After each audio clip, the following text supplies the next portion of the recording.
lifestyles, that is incredible. And even as we were reminiscing in senior staff earlier, that's so much what Misty did for IHOP. Misty wrote songs that were not worship songs.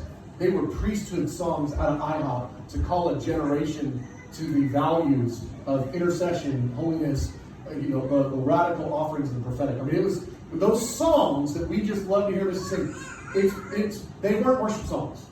They were something else. They were worship songs written in a house of prayer for the house of prayer people, calling the house of prayer people to the lifestyle of the house of prayer. And that's a very specific and invaluable. And I can't think of anything on the planet that moves my heart more than songs like that from that house. And so I think that that's kind of a big talk out.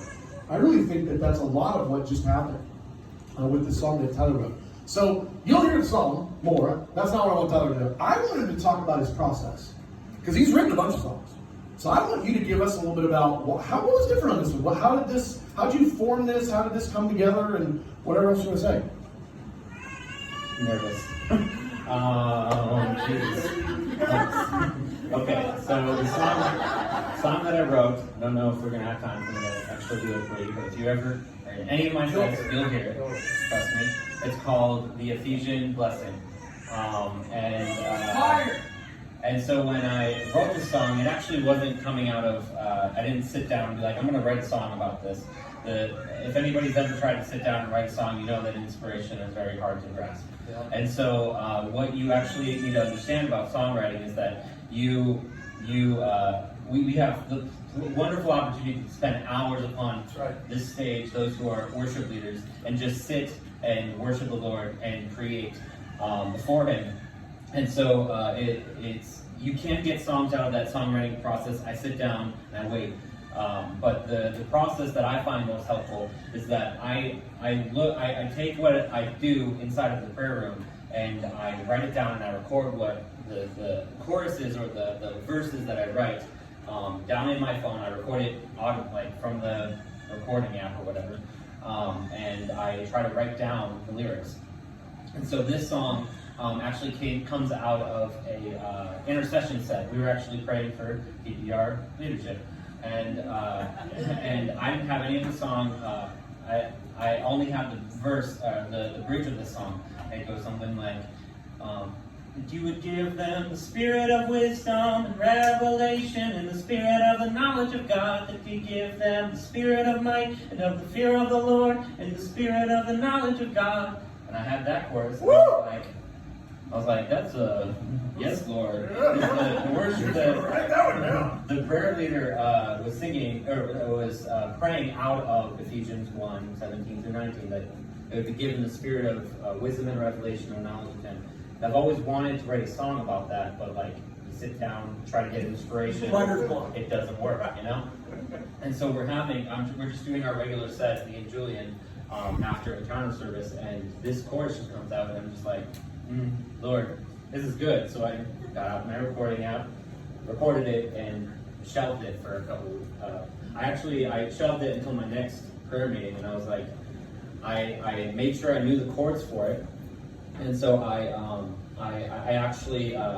would just sing that chorus just randomly in my set, and I was waiting for the Lord to give me more inspiration. And a lot of people, they think the creative process is very quick, but actually the way that you solve the problem is that you stare at it for several hours and you wait until the next inspiration comes. And so I kept bringing this chorus into every meeting that I was in, and this is how I normally write my songs, is I just continually bring that one thing that is inspired into my heart, and I take that and I just keep doing it and keep working at it, and then eventually I'll be like, I'll get an idea for let's say a song from a different song that you're thinking of, and automatically the chorus of that song pops into your head. Well, obviously you don't want to use the same melody and everything of that song into it, but it could be an inspiration of the chords that are in that certain chorus that you're using.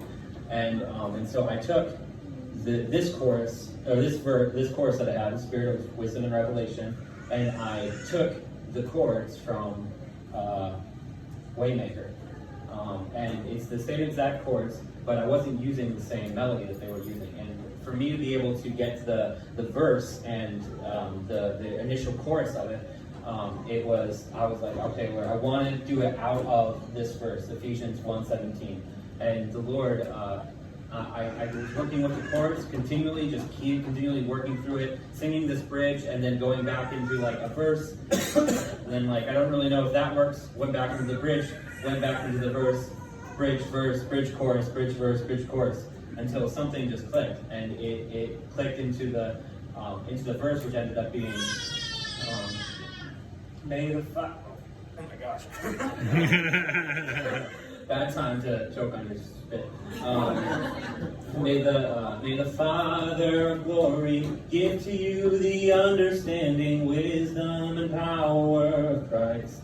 And just keeps going on. And what I found is that in this process, it wasn't more of it is I'm blessing you with this song, but it's also this is a celebration. This is an anthem of I am blessing you. I am blessing that the Lord would mature you, that the Lord would keep you, that the Lord would give you the spirit of wisdom and revelation, that He'd give you the spirit of the Lord, that it would rest upon you, and that He would guide you and counsel you. And it all just came together as I continually just kept bringing the chorus chords, going back into the bridge, went back into the chorus chords, tried to find a melody, went back into the bridge, found a melody that I liked, and then brought in lyrics and stuff. And so this was a process, and it was one that there was some inspiration. There was also some labor, and a lot of stuff that's worth stuff was labored for. And I just so appreciate Tyler's labor over this, but not even just this song, but he's laboring over so many songs to even get to a point where this would happen. Where this is part of his I'm planning that songs are going to happen. And then he's looking for those moments. And so I just so appreciated this. And I wanted him to share the process. Thank you, Tyler. I really appreciate you giving that to us.